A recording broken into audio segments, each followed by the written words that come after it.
Ի սկզբանե մասնագիտությունն ընտրելուց իմ վրա մեծ ազդեցություն ունեցել իմ եղբայրը, ավելի շուտ քեռիս, բայց ինքը ինձ ոնց որ ավագ եղբայր է, Վահեն Լաչինյան, ով իրավաբան էր։ Ես առաջին մասնագիտությունն ընտրելուց ընտրել եմ հենց իրավաբանությունը։ Ավարտել եմ ու դիպլոմավորված իրավագետ եմ։ Բայց հետագայում ընտրությունը ինձ տարավ այլ ուղղությամբ, որովհետև ես հասկացա, որ իրավաբանի մասնագիտության մեջ ես չեմ կարող լինել պրոֆեսիոնալ։ Իմ էմոցիոնալ վիճակներից, իմ արդարության մասին մտածմունքներից, որովհետև գուցե ինչ-որ դեպք կամ գործ լիներ, որտեղ ես համարեի, որ այս մարդը արդար է, բայց օրենքի տեսանկյունից ինքը գուցե եւ լիներ սխալ։ Ու ես փորձեի օգնել այդ մարդուն։ Այդ դեպքում մասնագիտական առումով ես կլինեի ոչ պրոֆեսիոնալ։ Դրա համար աստիճանաբար գնացի այն ուղղությամբ, որտեղ ես կարամ ընտրեմ որևէ ընկերության հետ աշխատել կամ չաշխատել ու չվնասեմ որևէ մարդու կյանքին։ Այսինքն իմ ընտրությունը չի կարող ազդեցություն ունենա որևէ մարդու կյանքին։ Այստեղ ես կարամ լինեմ պրոֆեսիոնալ, որովհետև ընտրում եմ աշխատել տվյալ մարդու հետ, տվյալ ընկերության հետ ու եթե ընտրում եմ, հետեւաբար նաև իմ բարոյական եւ արժեքային համակարգին այդ ընկերությունը կամ տվյալ մարդը համապատասխանում են։ Դրա համար ընտրեցի մարկետոլոգի աշխատանքը, ինքը եւ ստեղծագործ է եւ շատ չորը մասնագիտություն է։ Թվեր, գրաֆիկներ, չգիտեմ, հաշվարկներ, դրանից հետո արդեն գալիս է ստեղծագործ մասը։ Ինքս իմ բնույթով նաեւ ստեղծագործ եմ։ Դրա համար ոնց որ համատեղել եմ այս մասնագիտության մեջ եւ այն ինչը որ պետքա լինի հստակ եւ այն ինչը որ պետքա լինի մտածել, երազել եւ հասնել ինչ-որ մի բանի։ Դրա համար ընտրվեց մարքեթինգի մասնագիտությունը։ Ընդ որում, առաջին հիմնական մասնագիտություն դա իրավագիտությունն է, որ իմ կյանքի վրա ազդեցություն շատ մեծ է ունեցել։ Իսկ այսօր արդեն ես կոմերցիոն մարքեթինգ եւ PR-ով եմ զբաղվում, բայց բուն մասնագիտացումս եղել է քաղաքական մարքեթինգը եւ PR-ը, որը միշտ ուսանողներից ասում եմ, տարբերություն չկա, դուք կծախեք մածուն, թե ավտոմեքենա։ Սկզբունքը նույնն է, մոտեցումները կարան տարբերվեն, որպեսզի ճիշտ ներկայացվի այն արժե համակարգը, որը ունի տվյալ մածունը կամ ավտոմեքենա։ Մարքեթինգը պատասխանատու է վաճառքների թվի ավելացման համար։ Մարքեթինգը պատասխանատու չի իմիջի համար։ Դրա համար պատասխանատու է PR-ը։ Մեր մոտ շատերը շփոթում են PR-ը, գովազդը, մարքեթինգը բոլորը մեկ ինչ-որ պրիզմայի մեջ են տեսնում այդ ամեն ինչը։ Իրականության մեջ դրանք 3 տարբեր ուղղություններ են։ Ընդ որում 3 տարբեր ուղղություններ են, որոնք փող համագործակցում են միմյանց հետ։ Այսինքն չի կարա մարքեթինգն աշխատի առանց PR-ի, PR-ն առանց մարքեթինգի, ընթացքում չի կարա չլինի գովազդը։ Հետևաբար այդ 3 կարևորագույն ճյուղերը ընկերությունների համար պետք է աշխատեն համահունչ։ Դրանց հետ նաև աշխատում է առանձին վաճառքի բաժինը, որը մարքեթինգի ենթակայության տակ է հիմնականում լինում։ Այդ է խնդիրը, բայց Հայաստանում մենք ունենք իհարկե եւ մասնագիտական խնդիրներ, եւ ընկերությունների հետ կապված խնդիրներ։ Խի, որովհետեւ շատերը չեն չհասկանալով այս ոլորտը իրանից ինչ է ներկայացնում, ամեն ինչ խառնում են իրար, որը եւ բերում է մասնագիտական դաշտի վերափոխմանը, փչացմանը եւ այլն։ 21-րդ դարի մարքեթինգը բնականաբար տարբերվում է 20-րդ դարի, 19-րդ դարի մարքեթինգից, իսկ մարքեթինգը միշտ եղել է։ Կարող է անունը մարքեթինգ չի եղել, բայց մարքեթինգը միշտ եղել է։ Դա կլիներ հին Հռոմում, միջին դարերում, չգիտեմ, Հայաստանում, թե Հայաստանից դուրս, ինքը միշտ գործել է, այսինքն միշտ եղել է ապրանք, որը կամ փոխանակել են ինչ-որ բանի հետ։ Նախկինում տենց էր, չէ, ինչ որ ապրանք տալիս են, ինչ որ ապրանք վերցնում էին դրա դիմաց։ Հետո առաջացավ փողը։ Հիմա փող են վճարում, ինչ որ մի ապրանք ձեռք են բերում։ Կա բարտերային համագործակցության տարբերակներ, մի խոսքով, մարքեթինգը միշտ եղել է։ Ես լավ հիշում եմ, երբ որ փոքր էի, կային մարդիկ, ովքեր կարտոֆիլը փոխարինում էին, օրինակ, ինչ որ մեկ այլ պրոդուկտի հետ։ Հա? Ու դա էլ էր լավ կարտոշկեն, լավ պրոդուկտի հետ փոխարինելով։ Թե խերսա լավ կարտոշկա, Քյավառի կարտոշկեն լավ է, որովհետև լավ իմիջ ունի արդեն։ Այսինքն շատ ժամանակ մենք չենք հասկանում, որ մարքեթինգը գրեթե ամեն մեր կյանքի յուրաքանչյուր ոլորտում ինքը գոյություն ունի։ Լավ ապրանք հասկացողությունը, երբ որ ասում ենք սա լավ ապրանք, հա, դա նշանակում է ինքը ունի լավ իմիջ, լավ PR։ Չկա սրանից լավը, իհարկե կա։ Գուցե մեզ դեռ չի հասել։ Աշխարհում չկա ամենալավը, կա լավը։ դրանից հետո ավելի լավը, դրանից հետո ավելի լավը ու ամենային հասնելու համար, երբ որ մենք հասնենք ամենալավ ապրանքին, կտեսնենք, որ այն առաջին ապրանքը, որ մենք համարում ենք լավը, որևէ X պունկտով արդեն իսկ ավելի լավն է այս ավելի լավից։ Դրա համար մենք կարանք ասենք, սա լավ ապրանք է, որը լավ իմիջ ունի։ Սա արդեն վաճառելը մարքեթինգի խնդիրն է, թե ինչպես ու ոնց կվաճառի մարքեթինգը։ Ստրատեգիան կարևոր է։ Լավ մարքետոլոգը հասկանում է ամեն ինչ մարքեթինգի վերաբերյալ եւ միաժամանակ դեռ կրթվելու տեղ ունի։ Իսկ վատ մարքետոլոգը ստանդարտ ինչ-որ մի գրաֆիկի մեջ աշխատողն է։ Չասենք վատ մարքետոլոգ, այլ մարքեթինգի մասնագետի մոտեցում, որը ստանդարտների մեջ է աշխատում, որը չի գալիս 21-րդ դար, որը չի գալիս 22-րդ դար։ Մարքեթինգը ավելի շատ 22-րդ դարի մասին է, քան 21-րդ դարի մասին։ Հասկանալով այսօրվա տենդենսները, ներազդել ապագայի վրա։ Երկրորդը գրել եմ չեմ հրապարակել, ինչ-ինչ պատճառներով, հիմա արդեն վերջացրել եմ երրորդ գիրքը, հույս ունեմ շուտով 3-ը միասին լույս կտեսնեն ու ընթերցողի դատին կհանձնվեն։ Դա բնույթ է, դա իմ կենսափիլիսոփայությունն է, որովհետև այս կյանքում անընդհատ ծնունդից հետո, ինչ-որ մի փուլից հետո մարդը փնտրում է ինքն իրեն։ Ես էլ եմ այդ փուլերում անցնում ու անցնելու եմ դեռ երկար տարիներ։ Մինչև հիմա ես փնտրելու եմ ինքս ինձ։ Որտեղ այն մարդը, երբ որ կասի ես ինձ գտել եմ, հիմնականում ուղղակի դադարել է փնտրել։ Եթե դու քեզ գտնես, իմաստը չի լինի շարունակվելու։ Շարունակությունը երկու տարբերակ ունի, չէ՞։ Կամ քո երեխաների մեջ, կամ ինքդ քեզ փնտրելու ճանապարհով։ Գնում ենք դեպի լույսը։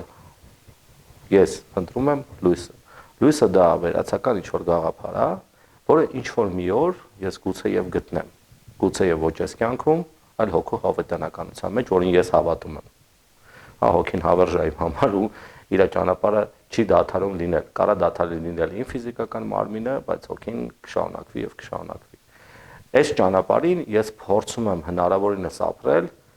մարդկային եւ հոգեվոր արժեքների մաքրությամբ։ Խի, որովհետեւ երբ որ դու կարաս ինչ-որ մեկին լավ բան անես, ու դա չի վնասում քեզ, քո ընտանիքին, քո աշխատանքին, խի չանես։ Այս հարցի պատասխանը շատերը կարող են մտածեն, ես ավելի լավ կանեմ իմ համար կամ չգիտեմ, այդ ռեսուրսը կօգտագործեմ իմ կյանքի համար, բայց չէ որ մեր ծնունդից հետո մենք նաև պատասխանատու ենք մեր շրջապատի բնության, այն վազող կենդանիների եւ չգիտեմ, շների, կատուների ու մնացած այդ կենդանական աշխարհի համար։ Եթե մենք կարանք անենք լավը, ուրեմն պետք է անենք լավը։ Չպետք է դադարենք։ Այդ ինքս ինձ փնտրելու ճանապարհը ես ավելի շատ գտել եմ ինձ գրելու մեջ,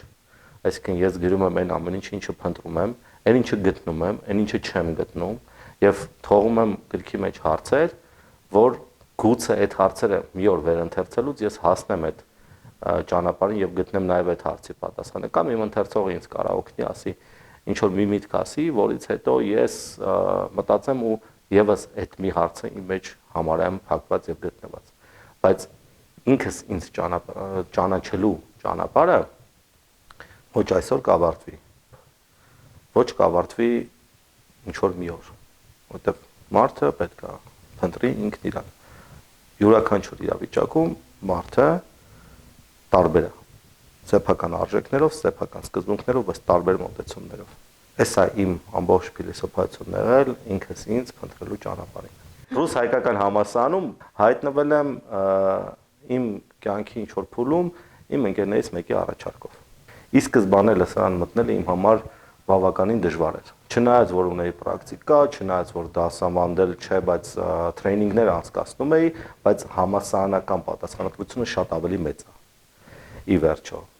Ու տարիքս էր ժամանակ բավականին փոքր էր ու ուսանողներս գրեթե իմ տարիքի էին։ Այդ շատ դժվար փուլ էր, առաջի տարին նամանավանդ, որտեղ անընդհատ փորձում ես,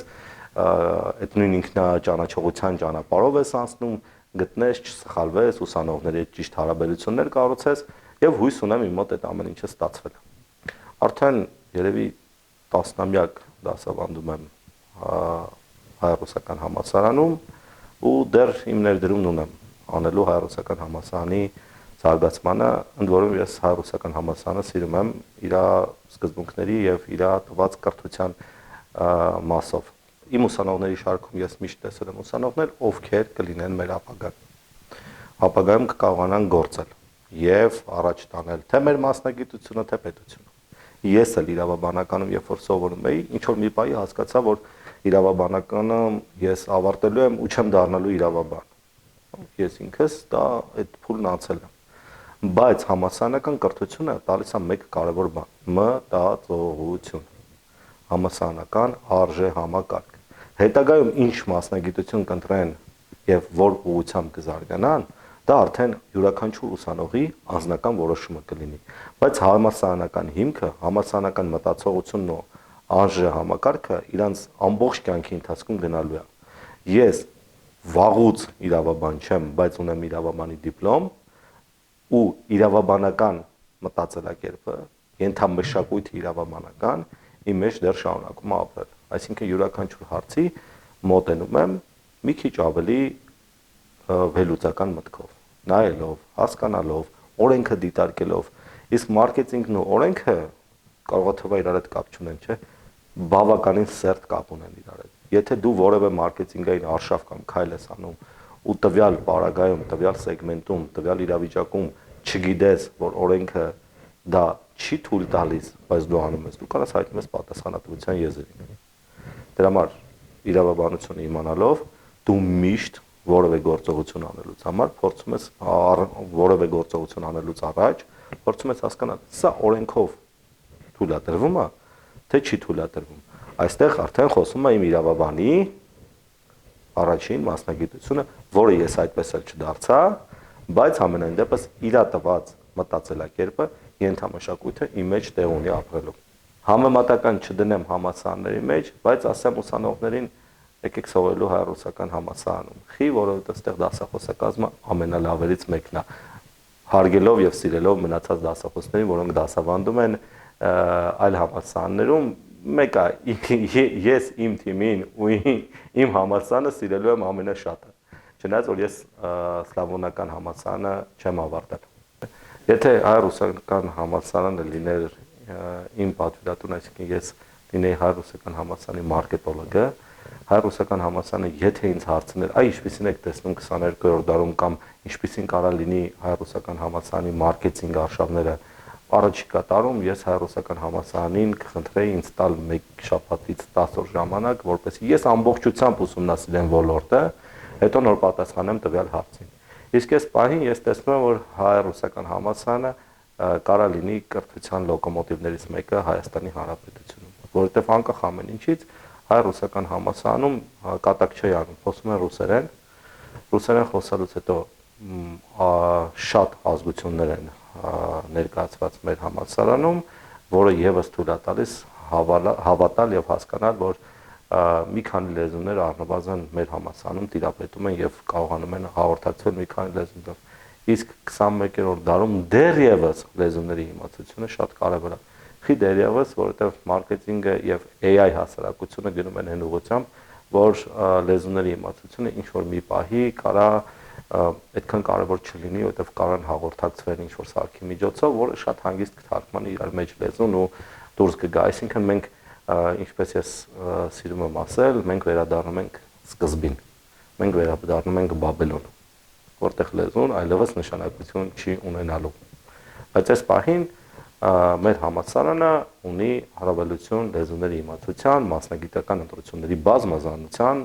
եւ իրար մեջ համագործակցության, այսինքն մեր տարբեր ֆակուլտետներ իրար մեջ շատ հանգիստ ու գեղեցիկ համագործակցում են տարբեր ոլորտներում եւ դա ամենակարևորն է։ 2026 թվականին Էդգարը նախատեսում է մի քանի պրոյեկտներ սկսել։ Ու այդ ճանապարհին է։ Բայց յուրաքանչյուր պրոյեկտ լինելու է այդ կենսափիլիսոփայական մակարդակում։ Յուրաքանչյուր պրոյեկտ իր մեջ պարունակելու է սոցիալական արդարություն եւ սոցիումին ուղղված քայլեր։ Չի կարա որևէ X ընկերություն, որը եկամուտ է ստեղծում ինքն իր համար, առնչվի սոցիումի հետ եւ օգտակար չլինի սոցիումին։ 2026 թվականը, ինչպես եւ նախորդ տարիները, որ ես աշխատել եմ, շարունակել եմ գործել մի քանի պրոյեկտ։ Դա լինելու է իրականացվի երազանք հասարակական բարեգործական կազմակերպությունը, որը օգնում է երեխաներին, եւ երազանքի լույսեր ակցիան, որ ամեն տարի լույսեր է վառում առողջության հետ խնդիրներ ունեցող երեխաների համար։ Իսկ մնացած պրոյեկտների մասին հույս ունեմ իմ գործընկերները եւս մի օր ինձ կկանչեն, կհարցնեն եւ արդեն իրականացված պրոյեկտների մասին մենք կխոսենք։ Բայց 2026 թվականը լինելու ակտիվ գործունեության տարի, չմոռանալով սեփական կյանքը եւ սեփական ինքնաճանաչողության ուղին շարունակելու դիտումը։